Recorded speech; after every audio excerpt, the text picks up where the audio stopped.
اعوذ باللہ من الشیطان الرجیم بسم اللہ الرحمن الرحیم۔ السلام علیکم ناظرین، میں ولی مصفی پروگرام مہمان خدا کے ساتھ آپ کی خدمت میں حاضر ہوں۔ آج 11 رمضان المبارک ہے، 2 اپریل ہے اور اتوار کا روز ہے۔ پروردگار کی بارگاہ میں دعا گو بھی ہوں، پر امید بھی ہوں کہ پوری دنیا میں آپ جہاں کہیں بھی ہوں گے صدقے میں محمد وآل محمد علیہ السلام کے خیر اور عافیت سے ہوں گے۔ اور ناظرین، آپ کو ہمارے پروگرام کے فارمیٹ کا علم ہے، جو بھی بہترین ساعتیں آپ اس وقت گزار رہے ہیں، جو بھی لحظات آپ گزار رہے ہیں، جس میں آپ سانس لے رہے ہیں، اس میں یہ تمام لحظات تسبیح کا حکم رکھتے ہیں۔ اس کے اندر جو ہے وہ سانس لینا بھی عبادت ہے، اور اس کے جو کچھ فضائل قرآن کریم میں اور اس کے علاوہ احادیث پیغمبر اور اقوال معصومین میں پیش ہوئے ہیں، صادر ہوئے ہیں، ان کو آپ کی خدمت میں پوری کوشش کرتے ہیں مختلف جہتوں کے ساتھ جو ہے وہ پیش کیا جائے۔ اور اس کے اوپر گفتگو کرنے کے لیے ہر اتوار ہمارے ساتھ موجود ہوتی ہیں آپ کی ہر دل عزیز شخصیت۔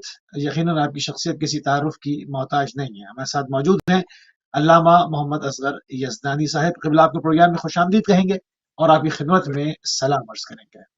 بڑی نوازش، بڑی مہربانی، وعلیکم السلام ورحمۃ اللہ وبرکاتہ۔ جزاک اللہ۔ آج کا ہمارا موضوع جو ہے وہ سورۃ قرآن رہے گا، یعنی قرآن کی صورتوں کے اوپر رہے گا، اور اس پہ ہم مختلف جہتوں کے ساتھ کوشش کریں گے اپنے وقت میں رہتے ہوئے زیادہ سے زیادہ اہم ترین معلومات، یعنی معلومات کا نچوڑ، اس کا جو خزانہ ہے وہ آپ کی آسان عالیہ تک منتقل کرنے میں انشاءاللہ کامیاب ہو۔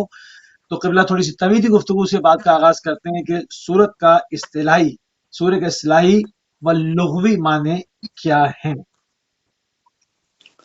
بڑی نوازش۔ بسم اللہ الرحمن الرحیم۔ شہر رمضان الذی انزل فیہ القرآن، ماہ مبارک اپنی فیوض و برکات کے ساتھ ہمارے پاس اس وقت موجود ہے، اور پوری ملت اسلامیہ اس ماہ مبارک کی فیوض و برکات سے مستفید ہو رہی ہے۔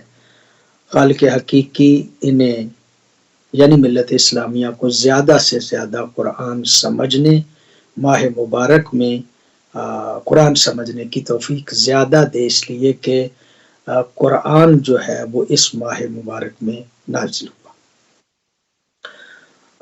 آپ کے سوال کے جواب میں عرض کروں کہ قرآن حکیم کو کئی طرح سے سمجھا جاتا ہے، اور کئی طرح سے اس کی جو ہے وہ وضاحتیں کی جاتی ہیں۔ مثلا ایک تو قرآن حکیم کے حروف ہیں، پھر ان حروف کو جمع کیا جائے تو آیات بنتی ہیں، آیات کے ایک مجموعے کا نام جو ہے وہ سورت ہے۔ اور یہ آگے چل کے ہم اس کے حوالے سے کسی حد تک گفتگو کرنے کی کوشش کریں گے، لیکن پہلا جو آپ کا سوال ہے کہ لغوی اعتبار سے سورہ کسے کہا جاتا ہے اور اصطلاحی اعتبار سے سورہ جو ہے وہ کسے کہا جاتا ہے۔ عام طور پہ ہم کہتے ہیں کہ یہ قرآن حکیم کا سورہ میں نے پڑھ لیا، یہ سورہ ہے، یہ سورہ ہے، یہ سورہ ہے، لیکن ذرا دقت کر کے قرآن حکیم کے سورے کے بارے میں، یعنی ان سورتوں کے اصلی لغوی معنی کیا ہے، اس کے بارے میں بہت کم جو ہے وہ بیان کیا جاتا ہے۔ بعض تو کہتے ہیں کہ یہ جو سورہ ہے یہ سورہ سے بنا ہے، اور سورہ کو مخفف کر کے سورہ کر لیا گیا ہے۔ مخفف کا مطلب ذرا وہ ثقیل ہے، اور اس کو ذرا تخفیف دے دی گئی، تو اس کو سورہ جو ہے وہ کر لیا گیا ہے۔ بنیادی طور پہ سورہ جو ہے وہ یا سورہ جو ہے اس کا معنی یہ ہے کہ کوئی بندہ کسی ظرف میں سے پانی پیے، کسی برتن میں سے پانی پیے، جو باقی پانی رہ جاتا ہے نا، باقی ماندہ پانی کو سورہ کہا جاتا ہے۔ ایک تو اس کا مطلب یہ معنی۔ اب یہ سورہ باقی ماندہ کو کہا جاتا ہے، ایک ایسے حصے کو کہا جاتا ہے کہ جو بچ جاتا ہے۔ تو پھر قرآن حکیم کو سورہ جو ہے، قرآن حکیم کی صورتوں کو سورہ کیوں کہا گیا؟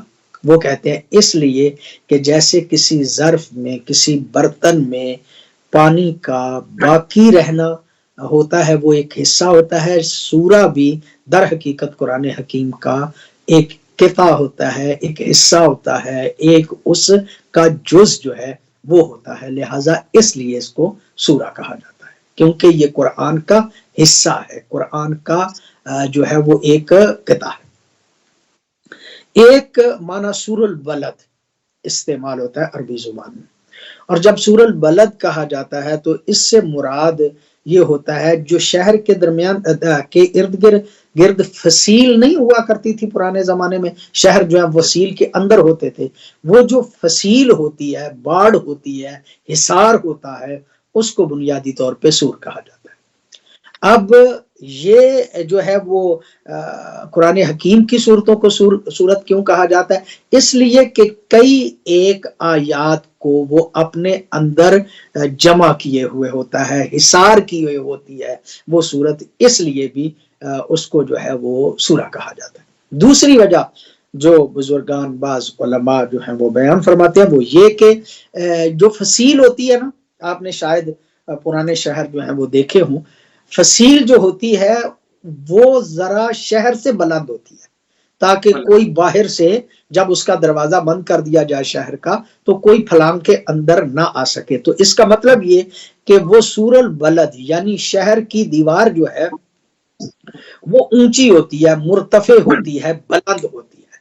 تو اسی بلندی کی وجہ سے قرآن کی صورتوں کو سورت کہا گیا، یعنی یہ ایسی گویا قرآن حکیم کے حصے ہیں کہ جو بہت مرتفع ہیں، بہت بلند ہیں. اس بلندی کے اعتبار سے لفظ تو سورہ جو ہے وہ سور البلد کے لیے تھا، اب قرآن حکیم کی صورتوں کے لیے بھی استعمال کرنا شروع ہو گیا. بعض یہ کہتے ہیں کہ نہیں، اس کا معنی ہی رفیع اور بلند جو ہے وہ ہوتا ہے، یعنی جو چیز جو ہے وہ بلند ہو اس کو سورہ جو ہے وہ کہا جاتا ہے. میں عرض کروں کہ یہ تو اس کا جو ہے وہ میں نے اختصار کے ساتھ لغوی معنی جو ہے وہ عرض کیا، لیکن اصطلاحی اعتبار سے سورہ کسے کہا جاتا ہے؟ جابری ایک بہت بڑا مطلب جو ہے وہ لغت دان ہے اور اس نے تعریفیں کی ہیں، وہ تعریف کرتے ہوئے دانشور ہے، وہ کہتا ہے کہ سورہ اسے کہا جاتا ہے جو ایک بسم اللہ کے بعد عقلی بسم اللہ کے درمیانی حصے کو سورہ کہا جاتا ہے. اصطلاحی طور پہ یعنی بسم اللہ الرحمن الرحیم شروع ہو اور شروع کرنے کے بعد جب اگلی بسم اللہ آئے تو اس سے پہلے حصے کو جو ہے وہ سورہ کہا جاتا ہے. یہ بھی آپ کی خدمت میں عرض کروں کہ کم از کم عدد آیات جو ہے وہ صورتوں میں کم از کم 3 آیات والی صورت جو ہے وہ موجود ہے، جس طرح کہ سورہ کوثر ہے، اور زیادہ سے زیادہ لمبی سی صورت جو ہے وہ 286 آیات پہ مشتمل ہے کہ جسے سورہ بقرہ کا نام دیا جاتا ہے. اچھا، ساتھ میں ہماری گفتگو چل رہی ہے، تھوڑا سا قبلہ ہیڈ روم جو ہے وہ کم کر لیں کیونکہ اوپر جو ہے وہ امامہ کٹ رہا ہے آپ کا. جی ہاں، تھوڑا سا فریم درست کر لیں. بالکل صحیح. جی قبلہ، آپ کی بات یہ اس پر مکمل ہو گئی، ہم آگے بڑھیں. جی بسم اللہ. بہت خوبصورت طریقے سے قبلہ نے سورت کا اصطلاحی اور لغوی معنی جو ہے وہ بیان کیے، اور سورت کی جو قبلہ ترتیب ہے اس حوالے سے کیا کہیں گے؟ ترتیب کون سی ہے؟ جی مسلم بھائی، میں عرض کروں کہ ہم قرآن حکیم پوری ملت اسلامیہ جب پڑھتی ہے تو قرآن حکیم میں پہلی سورہ سورہ حمد ہے اور آخری سورہ سورہ ناس ہے، والناس ہے. مطلب جو قرآن حکیم ہمارے پاس موجود ہے. جبکہ جب ہم تاریخ قرآن کا مطالعہ کرتے ہیں تو پتہ چلتا ہے کہ پہلی آیت جو نازل ہوئی یا پہلی سورہ جو نازل ہوئی پیغمبر گرامی پہ سورہ علق ہے. اس کی ابتدائی آیات ہیں بسم اللہ الرحمن الرحیم اقرا بسم ربک الذی خلق خلق الانسان من علق. تو پہلی آیت جو نازل ہوئی وہ 30ویں پارے میں ہے. صحیح. جبکہ پہلے پارے کی پہلی سورت جو ہے وہ سورہ حمد ہے اور آخری سورت جو ہے وہ والناس. تو اب یہ تو مطلب ملت اسلامیہ تمام متفقن علیہ سمجھتے ہیں کہ یہ پہلی آیت سورہ حمد نہیں ہے، پہلی آیت جو ہے وہ 30ویں پارے میں موجود ہے. اب اس کا مطلب یہ ہوا کہ قرآن حکیم جو ہمارے ہاتھوں میں اس وقت موجود ہے بین الدفتین، جو مطلب 2 جلدوں کے درمیان اس وقت ہمارے پاس موجود ہے، یہ قرآن حکیم ترتیب نزولی کے اعتبار سے نہیں ہے، جس طرح قرآن نازل ہوا تھا یہ اس طرح سے نہیں۔ اچھا، یہ ترتیب جو ہے جو اس وقت ہمارے پاس موجود ہے، یہ کس نے اس طرح سے وضع کی؟ یہ بنیادی سوال ہے کہ سورہ الحمد کو کس نے ابتدا میں رکھا اور سورہ ناس کو آخر پہ کس نے رکھا۔ اس کے بارے میں موسوی بھائی 2 رائے ہیں، اور بڑی معتبر دونوں رائے ہیں۔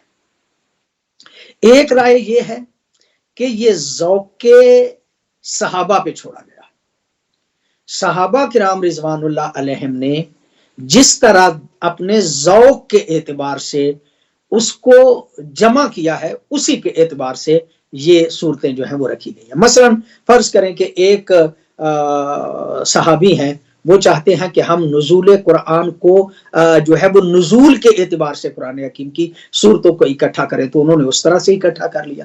ایک جو ہے ان کا نقطہ نظر ہے کہ بڑی صورتیں پہلی رکھی جائیں اور چھوٹی صورتیں بعد میں رکھی جائیں، تو انہوں نے اس طرح سے رکھ لیا۔ یعنی ایک نقطہ نظر ہے کہ یہ قرآن کا جمع کرنا یہ اجتہادی ہے۔ اجتہادی کا مطلب یہ کہ صحابہ کرام رضوان اللہ علیہم نے جیسے چاہا ہے اپنے اجتہاد کے ساتھ جو ہے قرآن حکیم کی صورتوں کو قرآن حکیم میں رکھ دیا۔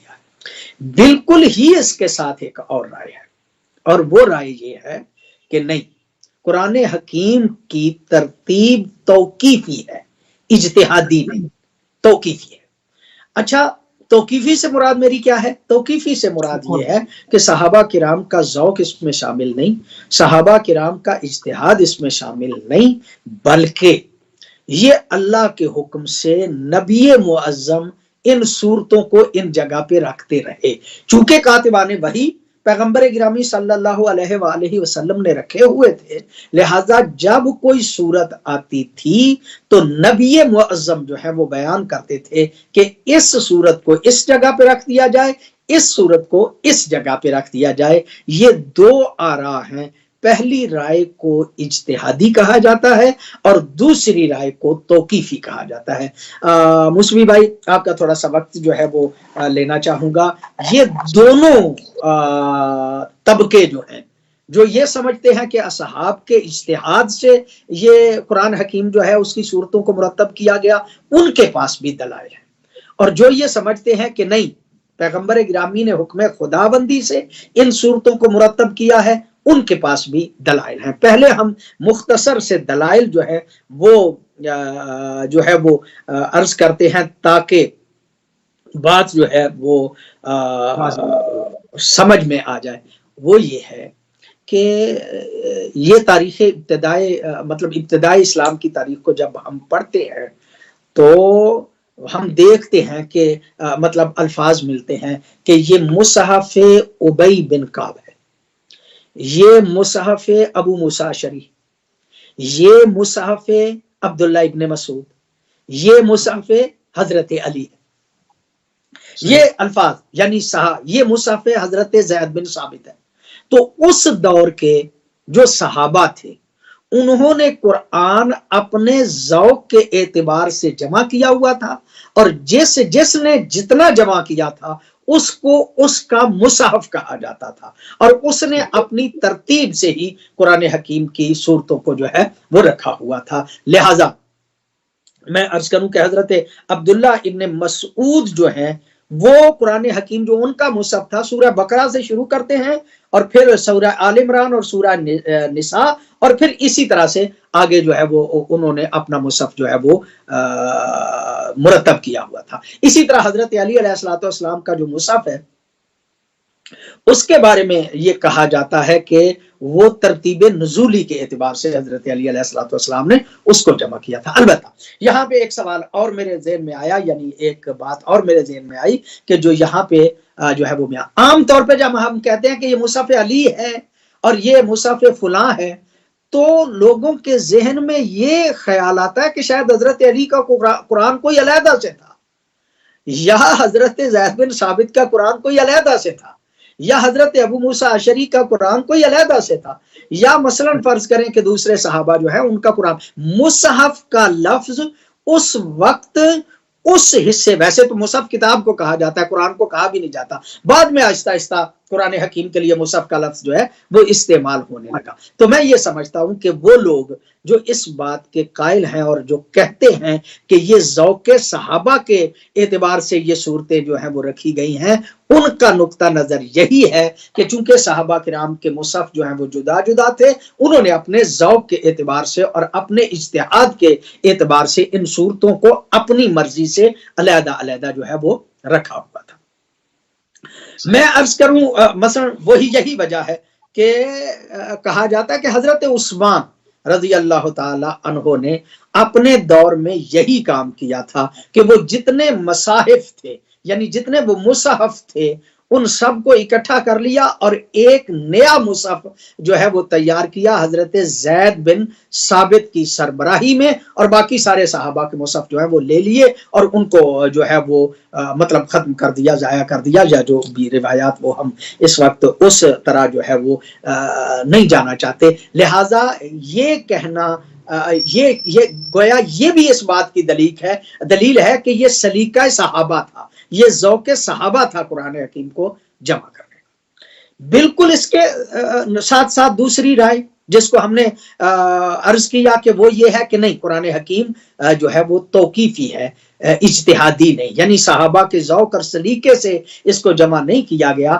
بلکہ یہ پیغمبر گرامی صلی اللہ علیہ وآلہ وسلم نے اس کو جو ہے وہ اپنے حکم سے جمع کیا تھا۔ کیوں؟ اس لیے کہ اللہ رب العزت نے جبریل کے ذریعے سے پیغمبر گرامی پہ جب قرآن کو نازل کیا تو پیغمبر گرامی کسی نہ کسی کاتب وحی کو فوری طور پہ بلا لیتے تھے اور اس کو وہ صورت جو ہے وہ لکھوا دیتے تھے اور کہہ دیتے تھے کہ اس صورت کو اس جگہ پہ رکھنا ہے اور اس صورت کو اس جگہ پہ رکھنا ہے۔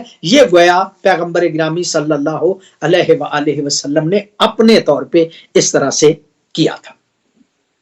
حتیٰ نشا پوری اس بات کے معتقد ہیں کہ زمانہ پیغمبر میں قرآن حکیم جو ہے وہ پوری طرح جس طرح اس وقت بین الدفتین ہے اس طرح سے تو موجود نہیں تھا، یعنی کتابی شکل تو موجود نہیں تھی، لیکن لوگوں نے ایک ترتیب بنا لی تھی کہ جس ترتیب کا جو ہے وہ پتہ تھا، اور وہ ترتیب جو ہے وہ پیغمبر گرامی صلی اللہ علیہ وآلہ وسلم جو ہے ان کی بنائی ہوئی ترتیب جو ہے وہ تھی، جسے جو ہے وہ اصطلاح میں توقیفی کا نام جو ہے وہ دیا جاتا ہے۔ ایک اور دلیل اس حوالے سے کہ جتنے بھی سورہ قرآن ہیں، حضرت ابی بن کعب یہ نقل فرماتے ہیں کہ پیغمبر گرامی صلی اللہ علیہ وآلہ وسلم نے ایک دن مجھے حاضر کیا اور حاضر کر کے فرمایا کہ جبریل جو ہیں وہ میرے پاس آئے اور انہوں نے درود و سلام کے بعد جو ہے وہ جبریل نے کہا کہ قرآن جو ہے وہ میں آپ پہ پڑھنا چاہتا ہوں۔ حضرت ابی بن کعب جو ہیں وہ عرض کرتے ہیں یا رسول اللہ میرے ماں باپ آپ پہ فدا، یہ بتائیے کہ قرآن حکیم کو پڑھنے کا ثواب جو ہے وہ کیا ہے۔ تو پیغمبر گرامی صلی اللہ علیہ وآلہ وسلم نے ارشاد فرمایا کہ سورہ فاتحہ سے لے کے آخری سورہ ناس تک اس کو پڑھا کرو تاکہ تمہیں قرآن حکیم کا ثواب ملے۔ تو حضرت ابی بن کعب کی اس روایت کے اعتبار سے پہلی سورت سورہ حمد ہے اور آخری سورہ ناس ہے۔ اس کا مطلب یہ کہ جب پیغمبر گرامی نے حضرت ابی بن کعب کو پہلی سورت جو ہے وہ حمد قرار دی اور آخری ناس قرار دی، تو اس کا مطلب یہ کہ یہ صورتیں جو ہیں یہ توقیفی ہیں، پیغمبر گرامی نے حکم خدا بندی سے ان کو جو ہے وہ اسی طرح سے مرتب کیا ہے کہ جس طرح اس وقت جو ہے وہ موجود ہے۔ ہمارے اس دور کے تھوڑے سے پہلے محقق ڈاکٹر سبی صالحی جو ہے انہوں نے بھی مختلف اقوال جو ہیں وہ نقل کر کے قرآن حکیم کو اسی طرح سے بیان کیا ہے کہ یہ توقیفی ہے، لیکن اس کے ساتھ ساتھ ایک نظریہ اور ہے، اور وہ نظریہ یہ ہے کہ یہ قرآن حکیم نہ پوری طرح سے اجتہادی ہے اور نہ پوری طرح سے توقیفی ہے، بلکہ کچھ حصہ جو ہے وہ توقیفی ہے، یعنی پیغمبر گرامی نے مرتب کرایا ہے، اور کچھ جو ہے وہ صحابہ کرام کے اپنے اجتہاد سے صورتوں کو مختلف جگہ پہ جو ہے وہ رکھا گیا ہے۔ اہل سنت اور شیعہ دونوں طرف ایسی روایات جو ہیں وہ موجود ہیں، اور ایسی چیزیں جو ہیں وہ اس بات کی طرف ہمیں متوجہ کرتی ہیں کہ یہ قرآن حکیم جو ہے وہ بعض اوقات تو یقینی طور پہ توقیفی ہے، یعنی پیغمبر گرامی نے خود فرمایا تھا کہ اس صورت کو اس جگہ پہ رکھ دو، اس صورت کو اس جگہ پہ رکھ دو۔ لہذا میں ایک روایت زمانہ پیغمبر گرامی صلی اللہ علیہ وآلہ وسلم کی آپ کی خدمت میں شرف حاصل کرنا چاہتا ہوں، پڑھوں۔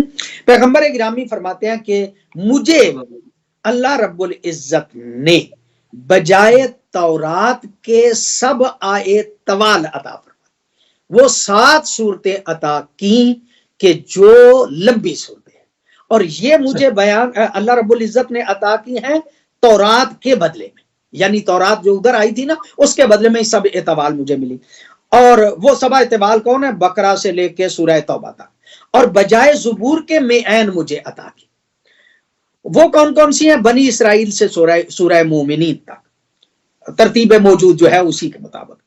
اور پھر فرمایا کہ خداوند رب العزت نے اس کے بعد کچھ صورتیں مجھے ایسی عطا کی کہ جو زبور، انجیل اور تورات جو ہے وہ زبور اور انجیل کے علاوہ جو ہے وہ اضافی صورتیں جو ہے وہ میرے پاس ان آسمانی کتابوں کے علاوہ جو ہے وہ میرے پاس موجود ہے۔ اس کا مطلب یہ کہ پیغمبر گرامی صلی اللہ علیہ وآلہ وسلم اس روایت میں یہ ارشاد فرمانا چاہ رہے ہیں کہ کچھ میری صورتیں ہیں جو وہ زبور کے مقابلے میں، کچھ انجیل کے، کچھ تورات کے مقابلے پہ ہے، اور کچھ ان سے زائد بھی ہیں، اسی لیے پیغمبر گرامی ان انبیاء سے بھی بہتر ہیں، اور قرآن جو ہے وہ بھی انہی فضیلتوں کی وجہ سے باقی کتابوں سے بھی افضل ہے۔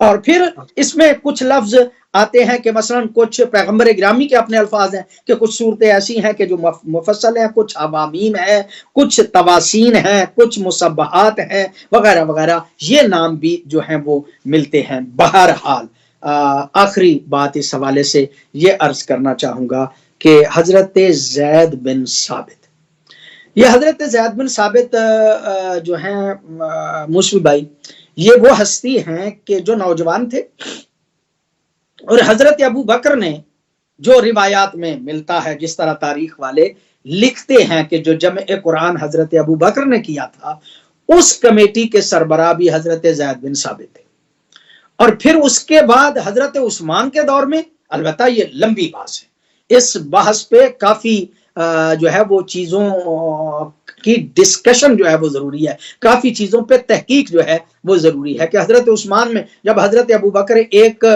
قرآن حکیم جمع کر چکے تھے، تو پھر حضرت عثمان کے دور میں کیا ضرورت محسوس ہوئی کہ قرآن کو دوبارہ جمع کیا جائے، اور پھر جمع کرنے میں بھی کمیٹی بھی تقریباً وہی تھی جو حضرت ابو بکر کے دور میں تھی، حضرت زید بن ثابت ہی کو دوبارہ جو ہے وہ اس کمیٹی کا رکن جو ہے بلکہ سربراہ جو ہے وہ بنایا گیا۔ تو حضرت زید بن ثابت ارشاد فرماتے ہیں کننا عند رسول اللہ نؤلف القرآن من الرقا، ہم پیغمبر گرامی صلی اللہ علیہ وآلہ وسلم کے زمانے میں پیغمبر گرامی کے پاس بیٹھ کے قرآن حکیم کو جمع کیا کرتے تھے ورقوں کی صورت میں، یعنی ان ورقوں میں ہے، ان تحریروں میں جو ہے وہ ہم قرآن حکیم کو جو ہے وہ ان کے ساتھ جمع جو ہے وہ کیا کرتے تھے۔ لہٰذا یہ بات اس بات کی گواہ ہے کہ صحابہ کرام کا سلیقہ اس میں شامل نہیں تھا، ان کا ذوق اس میں شامل نہیں تھا، ان کا اجتہاد اس میں شامل نہیں تھا، بلکہ یہ حکم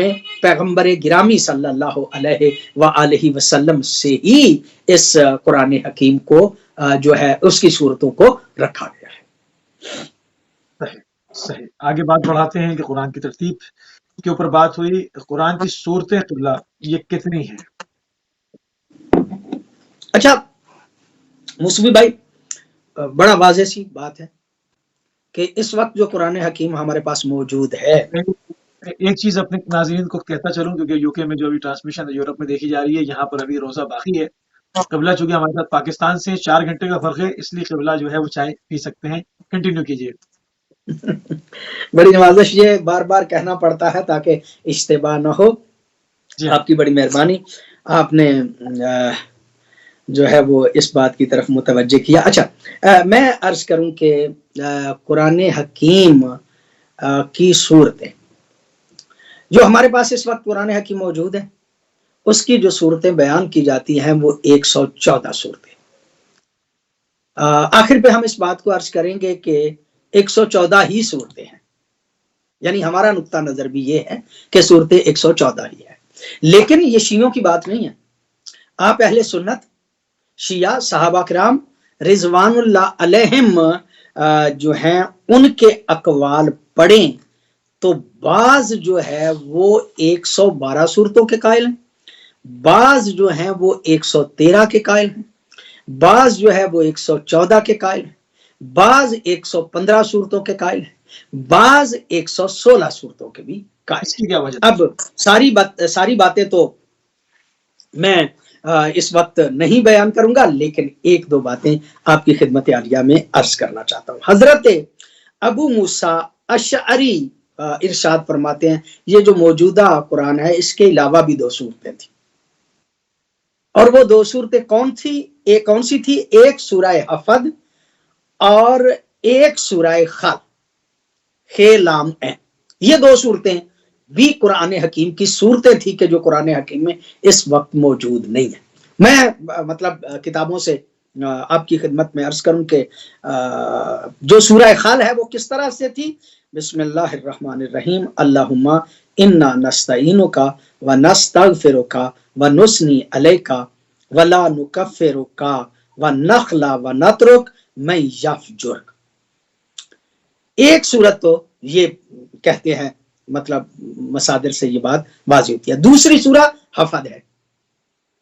وہ سورہ حفظ جو ہے وہ اس طرح سے تھی، اللہم ایاک نعبد و لک نصلی و نسجد و الیک نسعی و نحفظ نرجو رحمتک و نخشی عذابک ان عذابک بالکفار ملحق.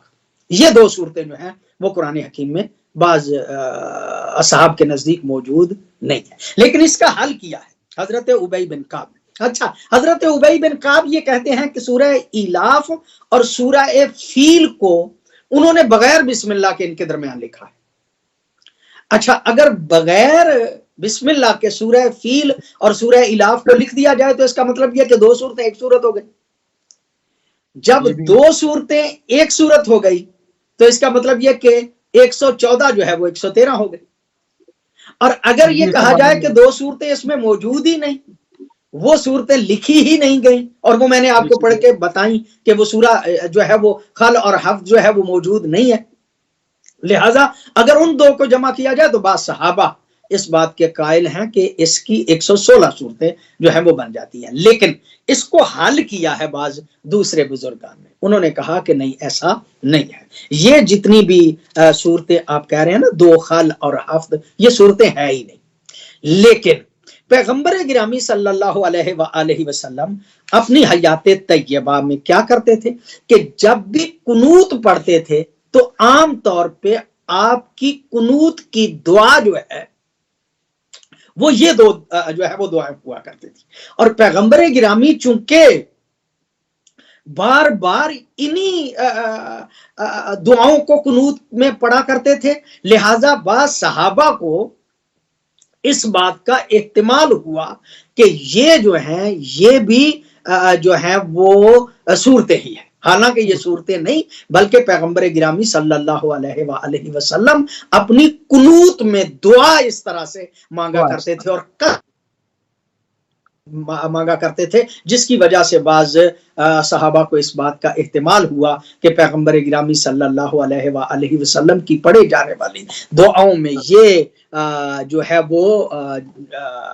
وہ کیا کہتے ہیں کہ یہ صورتیں ہیں. لہذا میں عرض کروں آپ کی خدمت عالیہ میں کہ 5ویں ہجری کے ایک بہت بڑے بزرگوار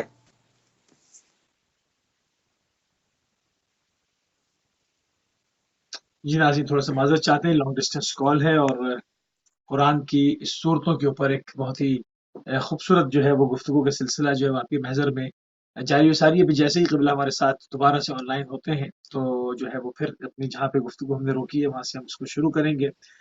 صورتوں کے اصطلاحی اور لغوی معنوں پہ ہماری گفتگو ہے. قبلہ ہمارے ساتھ ہے. قبلہ بسم اللہ کنٹینیو کیجیے.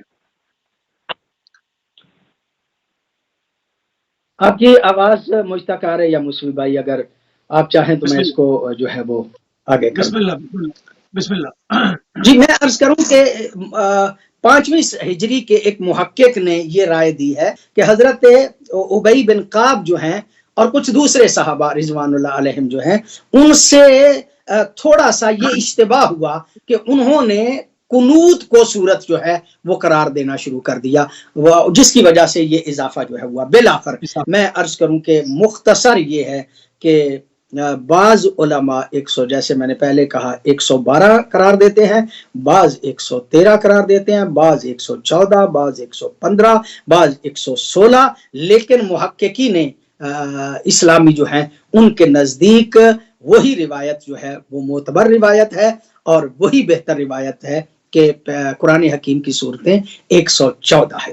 پیغمبر گرامی صلی اللہ علیہ وآلہ وسلم کا ایک فرمان جو ہے وہ موجود ہے اور میں عرض کروں.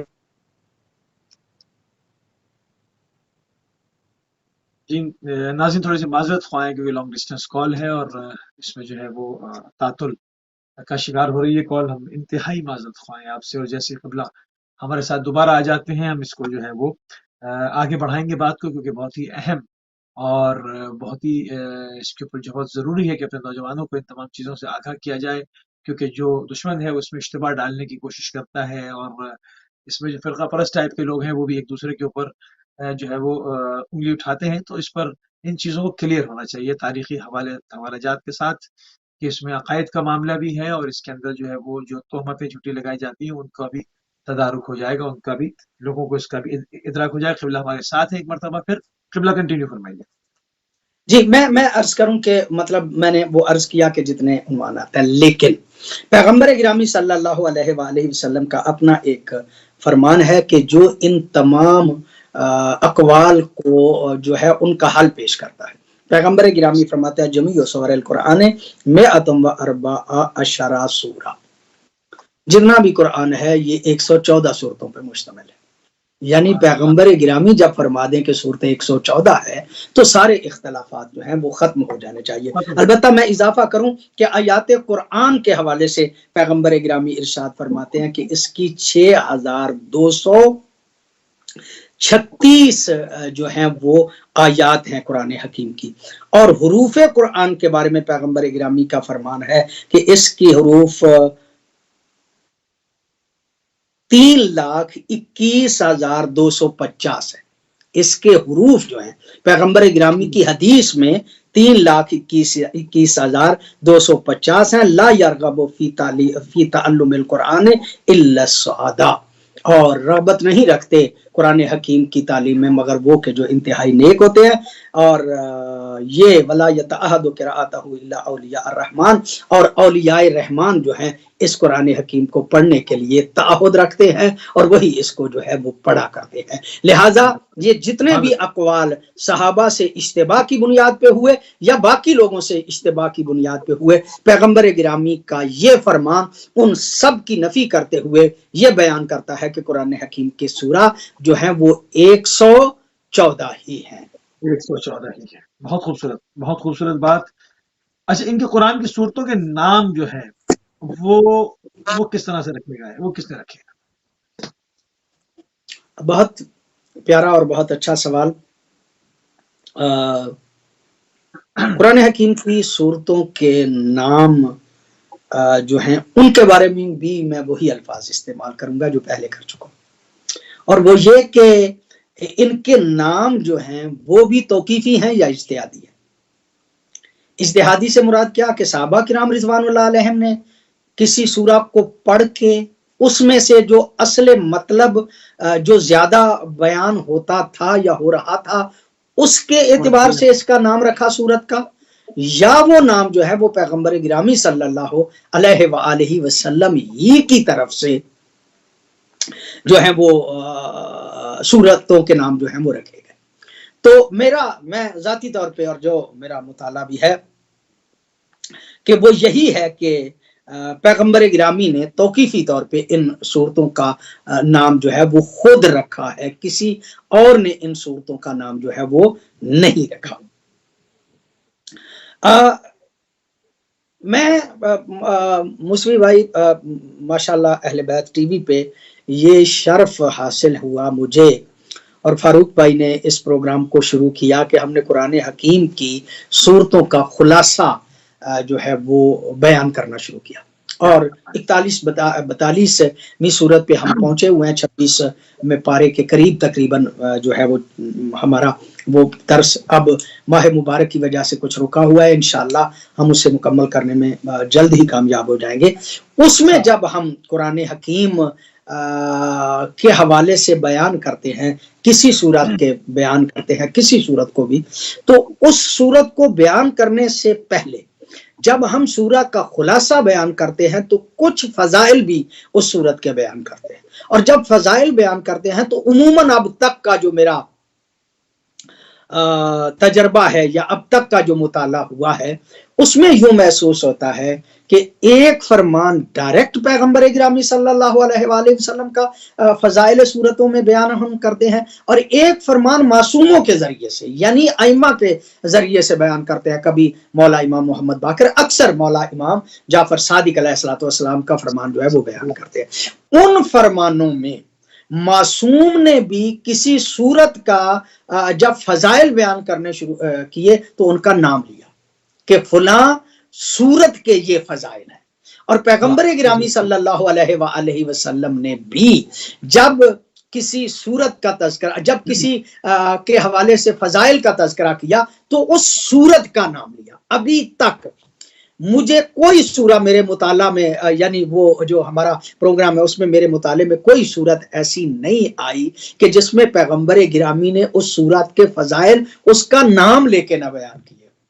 جب پیغمبر گرامی اپنے دور میں ان صورتوں کے نام خود سے بیان کرتے ہیں تو اس کا مطلب یہ کہ ذوق صحابہ یا سلیقہ صحابہ یا اجتہاد صحابہ سے ان کا نام نہیں رکھا گیا، بلکہ ان کا نام جو ہے وہ پیغمبر گرامی صلی اللہ علیہ وآلہ وسلم نے خود سے ان صورتوں کے نام جو ہیں وہ رکھے۔ بالکل صحیح، بالکل صحیح۔ اچھا، قرآن کی صورتوں کے نام ایک ایک ہی ہیں یا ایک سے زیادہ بھی ہیں؟ بہت اچھا سوال ہے اس حوالے سے بھی کہ قرآن حکیم کی صورتوں کے نام ہم نے کہا کہ توقیفی ہیں۔ توقیفی سے مراد یہ کہ پیغمبر گرامی صلی اللہ علیہ وآلہ وسلم نے رکھے۔ تو بعض روایات میں یہ بات میرے مطالعے میں گزری کہ بعض روایات میں ایک ایک صورت کے دو نام یا تین نام جو ہے وہ معصومین ہی سے روایت کیے گئے، بعض اوقات ان کی عظمت کی وجہ سے اور بعض اوقات ویسے ان کے مطالب کے اعتبار سے جو ہے وہ قرآن حکیم کے سورہ جو ہے ان کے نام جو ہے وہ مختلف رکھے گئے۔ مثلا سورہ حمد جو ہے اس کے نام 20 تک لکھے گئے، 20 تک نام جو ہے اس کے جو ہے وہ بیان کیے گئے ہیں۔ مثلا سورہ حمد کہا جاتا ہے، فاتحۃ الکتاب کہا جاتا ہے، ام الکتاب کہا جاتا ہے، حمد کو فاتحۃ الکتاب کہا جاتا ہے، ام القرآن کہا جاتا ہے، القرآن العظیم کہا جاتا ہے، سبع مثانی کہا جاتا ہے، حمد کو وافیہ کہا جاتا ہے، سورہ حمد کو الکافیہ کہا جاتا ہے، سورہ حمد کا ایک نام الاساس بھی ہے، سورہ حمد کا ایک نام النور بھی ہے، سورہ حمد کا نام ایک شکر بھی ہے، سورہ حمد کا ایک نام الحمد الاولی بھی ہے، سورہ کا ایک نام الحمد القصرہ ہے، سورہ کا ایک نام الراقیہ ہے، ایک نام الشفاء ہے، ایک نام الشافیہ ہے، ایک نام الصلاۃ ہے، ایک نام الدعا ہے، ایک نام السؤال ہے، ایک نام سورہ حمد کا تعلیم المسئلہ ہے، ایک نام مناجات ہے، ایک نام جو ہے وہ تفویض ہے۔ یہ 20 نام تو صرف سورہ حمد کے جو ہیں وہ بیان کیے گئے ہیں روایات میں۔ مثلاً سورہ بقرہ جو ہے اس کو فسطاط القرآن کا نام جو ہے وہ دیا جاتا ہے، یعنی قرآن کا خیمہ۔ فسطاط القرآن کا مطلب یعنی قرآن کا خیمہ۔ تو جیسے اس سورہ کو سورہ بقرہ کہا جاتا ہے، ایسے ہی اس سورت کو فسطاط القرآن جو ہے وہ بھی کہا جاتا ہے۔ اس کو فردوس بھی کہا جاتا ہے۔ اس سورہ کے نام سنام القرآن بھی ہے، یہ بھی نام اس کے جو ہے وہ کہے جاتے ہیں۔ سورہ آل عمران جو ہے اس کے بارے میں بھی کہا جاتا ہے کہ یہ سورہ جو ہے اس کو تورات میں سورہ طیبہ جو ہے وہ کہا جاتا ہے، اور یہ سورت جو ہے وہ سورہ بقرہ اس کو زہراوین بھی کہا جاتا ہے، یہ بھی مطلب جو ہے وہ نام ملتا ہے۔ لہذا اسی طرح سے قرآن حکیم جو ہے اس کی بعض صورتوں کے نام ایک سے زیادہ ہیں، اور وہ جو ایک سے زیادہ ہیں میں سمجھتا ہوں کہ وہ بھی نام امکاناً یہ ہے کہ وہ بھی توقیفی ہیں، یعنی پیغمبر گرامی صلی اللہ علیہ وآلہ وسلم نے ہی ان کو جو ہے وہ بیان فرمایا ہے، باقی ذوق اور اجتہاد اور سلیقہ اس میں شامل نہیں۔ صحیح۔ اچھا، قرآن کریم کی مجموعی جو صورتیں ہیں ان کے مجموعی نام کیا ہے؟ عرض کروں فاروق موسوی بھائی کہ قرآن حکیم کو عمومی طور پہ 4 حصوں میں جو ہے وہ تقسیم کیا جاتا ہے، اور ان 4 کے نام بھی مختلف ہیں۔ 4 حصے قرآن کے قرار دیے جاتے ہیں، اور وہ چاروں کے چاروں حصے جو ہیں ان کے نام مختلف ہیں۔ ایک حصے کو سبع طوال کہا جاتا ہے، صحیح، یعنی 7 وہ صورتیں جو لمبی ہیں،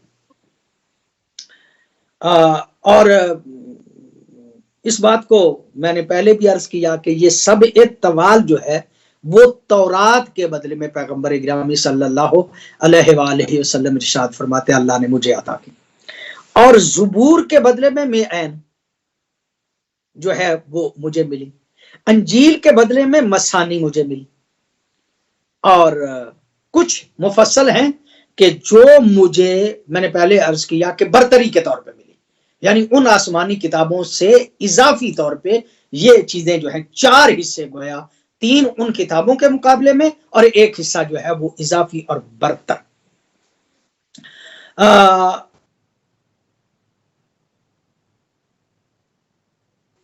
یہ حدیث جو ہے معصوم کی، پیغمبر گرامی کی، اس سے جو ہے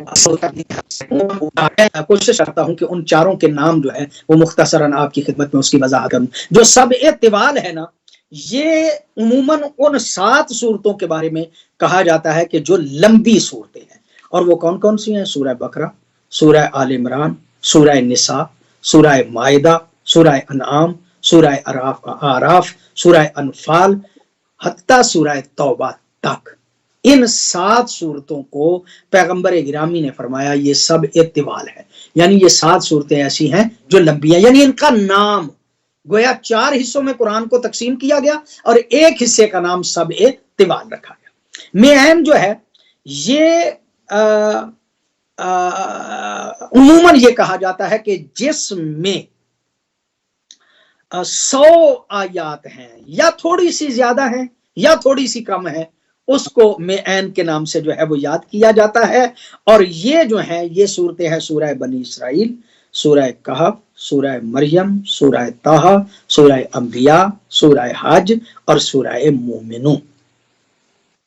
ابو الفتوح ایک بہت بڑا مورخ ہے، وہ اس کا عقیدہ یہ ہے کہ یہ صورتیں سورہ یونس سے شروع ہو کر بلا فاصلہ سورہ توبہ تک جاتی ہیں، اور ان کو میعین جو ہے وہ کہا جاتا ہے، بلکہ سورہ مومنون تک یہ جاتی ہیں، اور ان سب کو میعین جو ہے وہ کہا جاتا ہے۔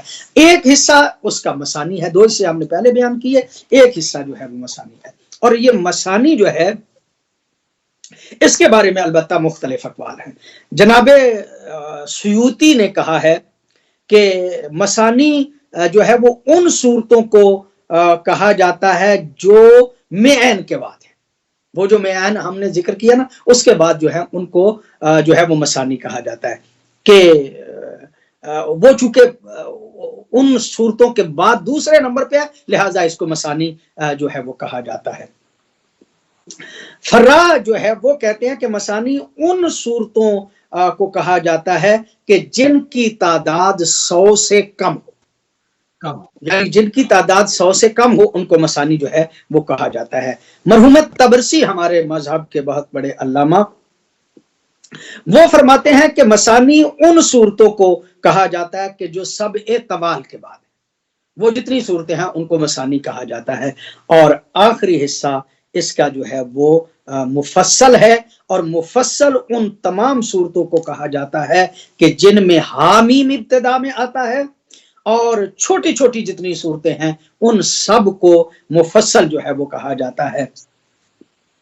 چونکہ بسم اللہ سے اگلی بسم اللہ تک یہ چھوٹی سی صورتیں ہیں، اور اس کی تفصیل جو ہے اس میں فاصلہ جو ہے وہ بسم اللہ ڈالتا ہے، چونکہ بسم اللہ الرحمن الرحیم ان میں فاصلے کا سبب جو ہے وہ بنتا ہے، لہٰذا ان کو مفصل کہا جاتا ہے، یعنی فاصلے کے ساتھ جو صورتیں آئی ہیں ان کو مفصل کہا جاتا ہے۔ یہ وہ صورتیں ہیں کہ جن کو جو ہے وہ یہ بڑے بڑے 4 حصے جو کیے گئے ان کا نام دیا جاتا ہے۔ البتہ میں ایک آپ کی اجازت سے یہ بھی کہوں گا کہ کچھ نام اور بھی استعمال ہوتے ہیں قرآن کی صورتوں کے مجموعی طور پہ، جس میں ایک نام میں کئی صورتیں جو ہے وہ آ جاتی ہیں۔ ان میں سے ایک لفظ استعمال ہوتا ہے حوامیم۔ حوامیم جو ہے یہ وہ ہیں کہ جن کی ابتدا میں ہے اور میم آتا ہے، ہا میم آتا ہے نا، ان کو حوامیم کہا جاتا ہے۔ یہ سورہ مومن ہے، زخرف ہے، سجدہ ہے، ہا میم عین سین کاف ہے، احقاف ہے، جاسیہ ہے اور دخان ہے، ان کو حوامیم کہا جاتا ہے۔ ایک لفظ اور ہمیں سننے میں ملتا ہے اور وہ ہے ممتحنات۔ ممتحنات جو ہے وہ سورہ فتح، حشر، سجدہ، طلاق، نون والقلم، حجرات، تغابن، منافقون، جمعہ، صاد فے، جن، نو، مجادلہ، ممتحنہ اور تحریم جو ہے اس کو جو ہے وہ ممتحنات جو ہے وہ کہا جاتا ہے۔ ایک بعض صورتیں ایسی ہیں جن کو کہا جاتا ہے ال، وہ صورتیں ال ہے، وہ سورہ بقرہ سے شروع کر کے آل عمران، آراف، عنکبوت، روم، لقمان اور سجدہ جو ہے ان کو جو ہے وہ ال کہا جاتا ہے۔ ایک لفظ ہے مسبحات، نام استعمال ہوتا ہے مسبحات۔ جب مسبحات کہا جائے تو اس سے مراد سورہ اسراء، حدید، حشر، صاد، جمعہ، تغابن اور آراف ہے۔ بعض اوقات کہا جاتا ہے حمد یا حامدات، ایسی صورتیں کہ جن کو حامدات کہا جاتا ہے۔ اس سے مراد فاتحۃ الکتاب ہے، سورہ انعام ہے، سورہ کہف ہے، سورہ سبا ہے اور سورہ فاتر ہے۔ ایک نام اور بھی ہے اور وہ ہے اتاق۔ اتاق جب بولا جائے تو اس سے مراد بھی سورہ اسراء، کہف، مریم، طٰہٰ اور انبیاء ہے۔ بعض اوقات کہا جاتا ہے صورتوں کے لیے عزائم۔ یہ جب عزائم کہا جاتا ہے تو یہ وہ صورتیں ہیں کہ جن کی آیت پڑھنے سے سجدہ جو ہے وہ واجب ہو جاتا ہے، اور وہ ہیں سورہ سجدہ، فصلت، نجم اور علق۔ کچھ کو کہا جاتا ہے کل، اور اس کل سے مراد بھی جو ہے وہ عام طور پہ بڑا واضح ہے کہ اس سے مراد قل یا ایھا الکافرون، قل ھو اللہ احد، قل اعوذ برب الفلق اور قل اعوذ برب الناس، یعنی وہ صورتیں کہ جن سے پہلے کل استعمال ہوتا ہے ان کے لیے ایک لفظ استعمال کر دیا جاتا ہے، یعنی سورہ ہائے کل، وہ صورتیں کہ جن کے ابتدا میں کل آتا ہے۔ ایک لفظ اور استعمال ہوتا ہے صورتوں کے نام سے اور وہ ہے تواسین۔ یہ تواسین جو ہے یہ جب استعمال کیا جائے تو اس سے مراد سورہ شعراء، نمل اور قصص ہے۔ ایک لفظ اور استعمال ہوتا ہے وہ ہے زہروان۔ جب زہروان استعمال ہو تو اس سے مراد سورہ بقرہ اور آل عمران ہے، اور جب قریانتین کہا جائے تو اس سے سورہ انفال اور سورہ براءت جو ہے وہ کہا جاتا ہے۔ ایک نام اور جو ہے وہ عام طور پہ استعمال ہوتا ہے معوذتین۔ ان کا اصل نام جو ہے وہ نہیں لیا جاتا لیکن معوذتین کہہ دیا جاتا ہے۔ جب معوذتین کہا جائے تو اس سے مراد سورہ فلق اور سورہ ناس مراد ہوتی ہے۔ ایک صورت ایک کہا جاتا ہے بعض اوقات بعض چیزیں جو ہے وہ قرآن حکیم کی جو ہے وہ عظمت کے لیے بیان کیا جاتا ہے، یعنی یہ قرآن حکیم جو ہے اس کا یہ ریاض ہے، یہ اس کے عرائض ہیں یعنی ٹہنیاں ہیں، یہ اس کے میادین ہیں، یہ اس کے بساتین ہیں یعنی باغ ہیں۔ اس طرح کے بھی بعض الفاظ قرآن حکیم کی صورتوں کے لیے استعمال ہوتے ہیں۔ یہ جو میادین قرآن حکیم کے لیے استعمال ہوتا ہے نا، یہ قرآن حکیم کی ان صورتوں کے لیے استعمال ہوتا ہے جن کی ابتدا میں الف لام میم استعمال ہوتا ہے، یعنی ان کو کہا جاتا ہے میدان قرآن۔ بساتین قرآن یعنی قرآن حکیم کے باغات، یہ لفظ بھی استعمال ہوتا ہے قرآن حکیم۔ جب بساتین قرآن کہا جائے تو اس سے مراد وہ ہیں کہ جو الف میم را سے شروع ہوتی ہیں۔ قرآن حکیم کی وہ صورتیں کہ جو الف میم را سے استعمال ہوں ان کو بساتین قرآن جو ہے وہ کہا جاتا ہے۔ ایک ہے مقاصیر قرآن، اس سے سورہ حامدات یعنی وہ سورہ مراد ہیں کہ جو حمد کے مادے سے ہیں۔ یہ مقاصیر جو ہے وہ جمع مقصورہ کا ہے اور اس کا مطلب بھی صحن قرآن ہے جو عام طور پہ استعمال کیا جاتا ہے۔ عرائض قرآن ایک لفظ استعمال ہوتا ہے۔ جی 3 منٹ ہمارے پاس ہے ابھی، بسم اللہ۔ جی ایک لفظ استعمال ہوتا ہے عرائض قرآن، اور عرائض قرآن جو ہے وہ مسبحات یعنی وہ صورتیں کہ جو تسبیح سے یسبح سے شروع ہوتی ہیں ان کو عرائض جمع عروس کیا۔ عروس کا مطلب جو ہے وہ واضح ہے کہ دلہن کو کہا جاتا ہے۔ یہ گویا قرآن حکیم کی وہ دلہن ہے، یعنی بہت زیادہ جسے کہا جا سکتا ہے نا کہ مزین ہے، یہ ان کو کہا جاتا ہے۔ ایک ہے دبابیج قرآن، یہ ہے سورہ آل عمران۔ اس کو دبابیج جمع دیباج کی ہے بمعنی حریر، یعنی جو ہے نا وہ ریشم اس کا معنی جو ہے وہ کہا جاتا ہے۔ ایک ہے ریاض قرآن، یہ جو ہم نے پہلے بیان کیا نا سورہ مفصل، ان کو ریاض قرآن کا نام دیا جاتا ہے۔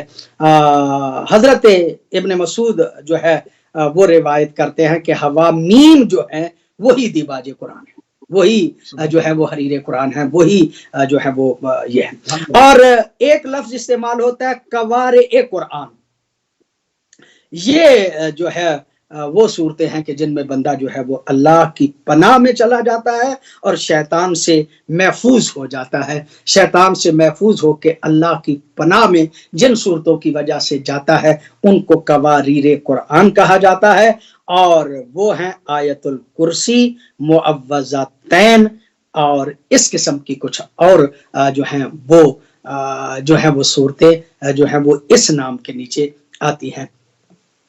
مسند احمد حنبل میں اس بحث کے ضمن میں یہ بیان کیا جاتا ہے کہ حضرت معاذ بن انس جو ہے وہ روایت کرتے ہیں کہ آیا الحمدللہ الذی لم یتخذ ولدا، یہ آیت العزت ہے، یعنی کوئی عزت حاصل کرنا چاہے تو اس آیت کو پڑھا جائے، یعنی اس آیت کو مسند احمد حنبل میں آیت العزت قرار دیا۔ سبحان اللہ۔ قبلہ بہت ہی انتہائی مشکور ہیں اور انتہائی ممنون ہے کہ ایک مرتبہ پھر آپ نے اپنا قیمتی ٹائم جو ہے اہل بیت ٹی وی کو دیا۔ ناظرین آپ سماعت فرما رہے تھے علامہ محمد اصغر یزدانی صاحب کو ہمارا موضوع سورۃ قرآن کے اوپر جو ہے وہ گفتگو جاری ساری تھی۔ ہم نے پوری کوشش کی اپنے وقت میں رہتے ہوئے زیادہ سے زیادہ اجہاد کے ساتھ اس کے اوپر بحث کی جائے اور جو اہم معلومات ہیں وہ آپ کے اذان عالیہ تک